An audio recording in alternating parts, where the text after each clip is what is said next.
You may have been noticing lately more and more stories about a new subvariant, a new COVID subvariant. It is officially known as B.1.1.5, but that's not catchy enough, so they call it Kraken, as in the sea monster, or the name of the NHL's new Seattle NHL team, the Seattle Kraken. The bottom line is it's highly transmissible, and I think it's always important when we say that to consider two things. Number one, it's still an issue, right? COVID is still out there, and this is a different subvariant from what we had with Omicron and everything else. This is relatively new. It is highly transmissible, but that doesn't necessarily mean, and Aaron DERFEL will explain this, that it is somehow more serious. Transmissible is one thing, but in terms of how serious, you end up getting from perhaps contacting this, different story. So Aaron is, of course, the Montreal Gazette health reporter. Aaron, I know you posted the other day about getting your most recent booster shot as well, right?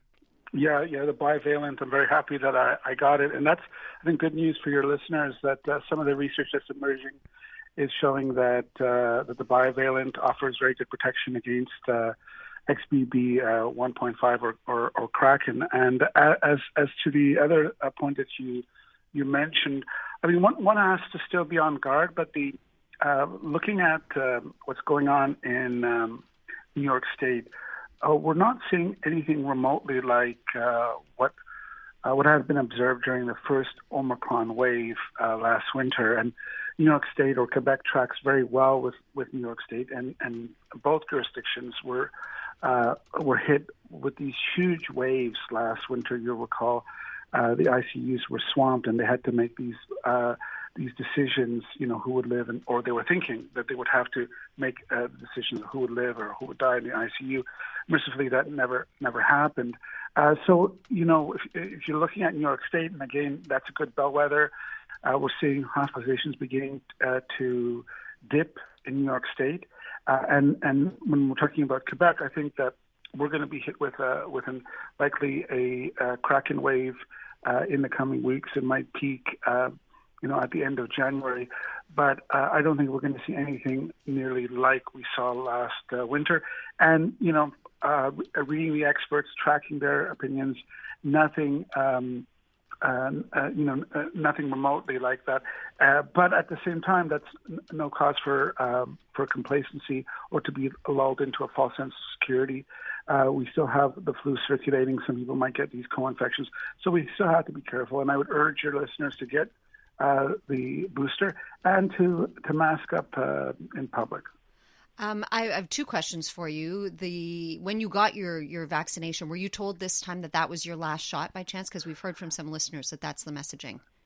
Yes, absolutely. So there was some confusion. I think it's still up on the website. Prior to the shot, my wife and I we got on Monday. We had received the old booster at the end of August, and if you go on the government website to book an appointment, it seems to suggest that if you got anything done after August 15th, you might not be eligible. So we chanced it. We thought it had been more than 4 months since our last dose. So we went, and they said, your sixth dose. This will be your last dose. And this is something I've written about before. The authorities need to be clear in conveying to the public what's to be expected. But I think they don't even know themselves. Mm-hmm. Yeah. I think you're absolutely right on. And I'm a little confused in terms of the number of, we went from the 2 shots to your booster. I thought we were at 4, then I know we were at 5. This was number 6 for you? Yeah, 6. And I've heard of somebody who had their 7th. Yeah, so I've had 6 doses, and I just want to, to convey again to your listeners, this tunes up your immune system, and I can't stress enough the importance of vaccination. It has saved millions of lives. It has saved countless, spared people from being hospitalized, and in my case, knock on wood. I mean, I just tested myself actually the day before. I thought I had a little bit of a cold, so I did the rapid test at home. My wife and I, we both tested negative. We've taken this very prudent approach, And neither of us have tested positive. Neither of our children have tested positive since the start of the pandemic. I don't want to tempt fate. We want to be humble about this sort of thing. But this viral foe is constantly changing. But vaccination works. Yeah, it does. Nice to put a period at the end of that. Vaccination works. Can I ask it? And I don't know where you are on vaccination totals. Me, I'm due, but I had COVID in September, so I'm just. So you're going to wait 6 months? Well, is that... 5. I heard 3, but then last report, Dr. Labos said 5 would be ideal to let your immune system. So we're coming. Is that still where we're at, Aaron? 5 months then after, if you've already contracted it or had a booster, you wait. Is it a 5-month window now? I think that it changes from jurisdiction to jurisdiction. They're still figuring these things out. And what's happened in the last year, and this is what has really stunned experts, including the former head of the National Institutes of Health, Anthony Fauci. This is last year and continuing to this year. It's known as 2022 was known as the year of Omicron, right? Which is that initial variant of concern. And since then, there have not been there have not been variants of concern other than Omicron. So XBB 1.5 is a recombinant of 2 offshoots of Omicron. So it's just Omicron, you'll recall when it came up, people were saying, my God, it's got like 50 mutations. Mm-hmm. So what's surprising the experts is that this variant of concern and its offshoots, including Kraken, they just keep churning out more and more of these offshoots at a pace no one expected, and so that and then they're realizing that immunity wanes and that people get reinfected, and there's a whole debate as to whether reinfection is a good thing or a bad thing. I think most of the evidence emerging is that it's not necessarily a good thing to keep getting reinfected, and so we know that with the flu you need to get the annual shot. But the world doesn't know yet. Right. Will it have to be an annual COVID shot? Will it have to be twice a year? In my case, it's been six injections in like 2.5 years. Yeah, I'm wondering, again, I'm confused here, and we should sort of know, we talked about this so much. The vaccine, we started with Pfizer and Moderna, and that was the way to go. And you're talking about a bivalent vaccine. Does the bivalent vaccine, is that different? It's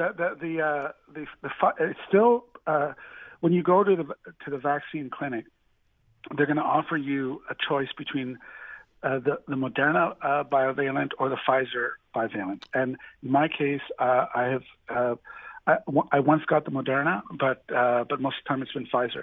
And this bivalent protects against the wild type strain, the original strain, the strain that emerged in Wuhan, China, as well as BA4 and BA5, which are the Omicron the more recent strains, offshoots. Right? Yeah, but not XBB 1.5. Although again, the research says that this offers good protection against that subvariant. So this is an updated vaccine, in other words, this bivalent, right? Sorry? It's an updated vaccine from the originals that we were getting. It covers more strains. Okay, so I feel like what we ultimately need to know about Kraken, Aaron, is that it is more transmissible, but it is less deadly. We've been comparing COVID to the Spanish flu from the very beginning, and it's been kind of following the same course. Is that still the case? Like, is that what happened at this point? Do you know with the Spanish? No, I think it's worse this time around. Okay. I think that the waves are bigger. And it keeps going on. So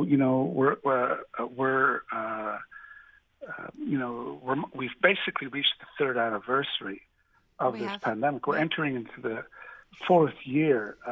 This is just shocking. There's some experts have said that the Spanish flu lasted 5 years, but most accounts are that it lasted 2 years.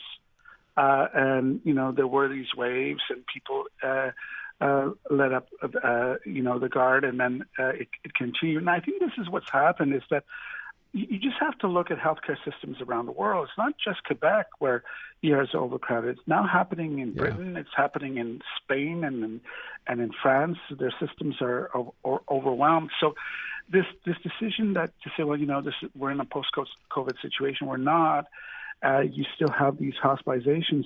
Right now in Quebec, there's something like 700 people who are hospitalized for COVID, and then another 1,300 who were admitted for other reasons, and while they were in hospital, they tested positive for COVID.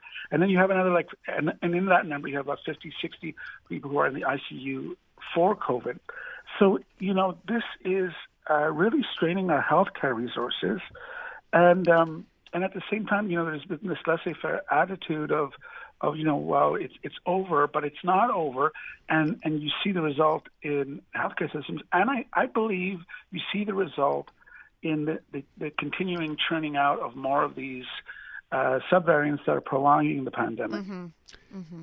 All right, look, it's, we've talked about this so many times, the idea that it's become kind of, you do you. It's still out there. You shouldn't be letting your guard down. And obviously you're out there with a lot of people. You're in crowds. You should be probably masking. I know the World Health Organization has come out and said now if you're on a long-haul flight, you should consider masking again.